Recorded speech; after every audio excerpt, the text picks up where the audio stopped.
fight that has emerged from what was supposed to be a debate about reforming our broken healthcare system.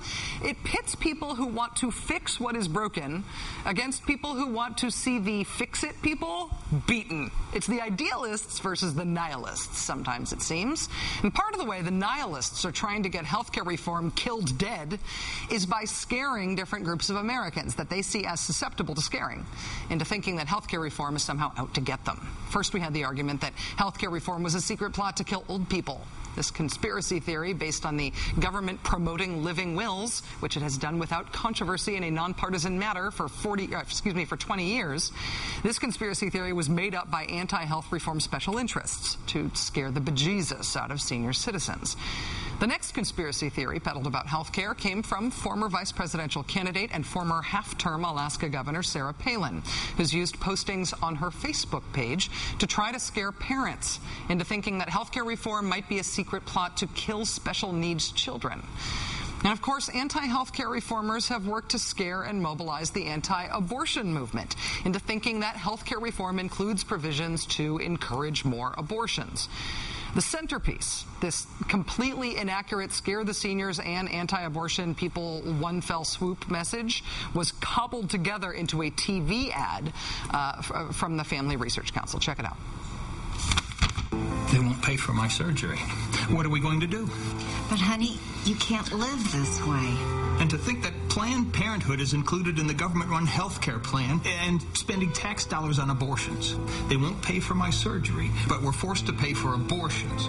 Our greatest generation denied care. Our future generation denied life. Not at all true, but it does neatly wrap up the government-run health care, kill the old people, forced abortions, conspiracy theories, all in one convenient, surly package. These disprovable, but nevertheless endlessly stoked conspiracy theories about health care have bullied their way to the table, and they sit there loudly and obnoxiously next to actual concerns about health reform and across from ideas about how to actually fix what's broken.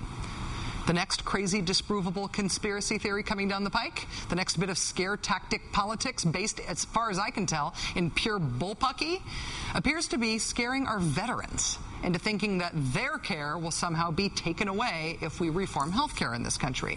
Cue Congressman Steve Buyer. He represents Indiana's 4th Congressional District. He's the ranking Republican on the House Committee on Veterans Affairs. Mr. Buyer today issued a press release stating, quote, "The current Democrat bill harms veterans."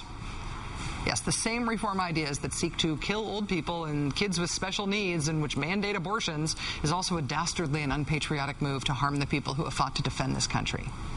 Except, of course, it's not any of those things. The White House appears to have been prepared to bat this one down. They recently put out a short video by Matt Flavin, who's the White House Director of Veterans and Wounded Warrior Policy. He's also a veteran of Bosnia and Iraq and Afghanistan. I'm here to tell you, quite simply, that if you are eligible for VA health care, you will remain eligible. There is no impact on VA health care. So veterans, please be comforted in the fact that your health care will not change under health reform efforts. There is no effect. There is no effect, so says the White House Director of Veterans and Wounded Warrior Policy. Healthcare reform is not a plot to deprive veterans of the care that they have earned. But that's apparently not going to stop the anti-reform crowd from trying to make them afraid that that is the case. Joining us now is Congressman Joe Sestak, a Democrat from Pennsylvania. He serves on the House Armed Services Committee. He's a retired U.S. Navy Rear Admiral. He's the highest-ranking former military officer to serve in Congress, and he is running against Senator Arlen Specter in the Democratic primary for Senate. Congressman Sestak, thank you so much for joining us tonight. Thanks for having me, Rachel. Good to be back. We have already seen anti-health care reform people going after seniors, trying to make senior citizens afraid about health care reform. What's your reaction to this effort to target veterans? I'm very disappointed. That bill, that wonderful bill we've moved through my committee out of Education and Labor, states very explicitly that TRICARE for our active and retired military, and that the veterans who and their dependents that are in the VA, as well as those dependents in TRICARE, that remains a solid system with no changes. You know, not only that, but President Obama's budget is going to also restore what we call the Priority 8 veterans to the VA system. Back in 2003, the Bush administration kicked out over 265,000 veterans out of the Veterans Administration who happen to earn a bit over $34,000 for a family of two. Now it's 500,000 that are denied, and President Obama's budget in the next 4 years brings them all back in. Not only does it preserve the system for our veterans, it enhances the system for our veterans. It seems like the White House knew this was coming. We have seen Congressman Beyer making noise about this issue. The White House proactively put out that video from the White House Veterans Director. We see the president has on his schedule on Monday, he's going to be addressing the VFW in Arizona. The White House seems to expect that this is going to be politicized, that veterans are going to try to be frightened. We've seen a lot of veterans speaking out at healthcare reform events, not necessarily just about veterans issues, but about the other things that have been used to scare people. Does it take a certain type of person, a certain type of politics, to try to exploit veterans in particular to be afraid here? It does. Quite frankly, I'm disappointed. Anybody who reads Section 202 of this bill should know very comfortably that our veterans are taken care of. Very simply. I'm so glad to see the White House is really on its game with this. I'm actually going to be having a veteran summit tomorrow here in Philadelphia and fly to Pittsburgh and have another one there where we're going to talk over this issue. This word has got to get out to those veterans that if this president is determined to do anything, it's take care of vets. And I'm not just saying that. He has got an 11% increase in the Veterans Administration over the next 5 years. That's the largest increase in the history of the Veterans Administration.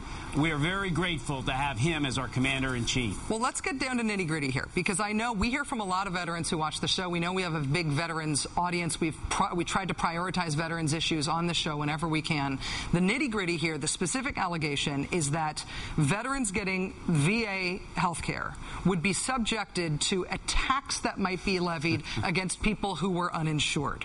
And what the White House says is that the legislation that passed, as you say, through your committee, exempts people who are covered under the VA from having to meet that mandate. Can you, as somebody who is responsible for that bill passing, can you confirm that that's true? There's not going to be any tax on anybody for their VA benefits. I can absolutely confirm, and the exact words are that the VA healthcare plan meets the minimal acceptable requirements, which means it's exempt from that 2.5% tax that they're talking about. It states it just like that.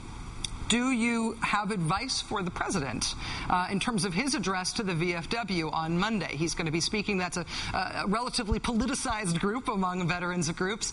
They've been among those who have been making some noise around the edges about this issue. How do you think that he should address it when he talks to them on Monday?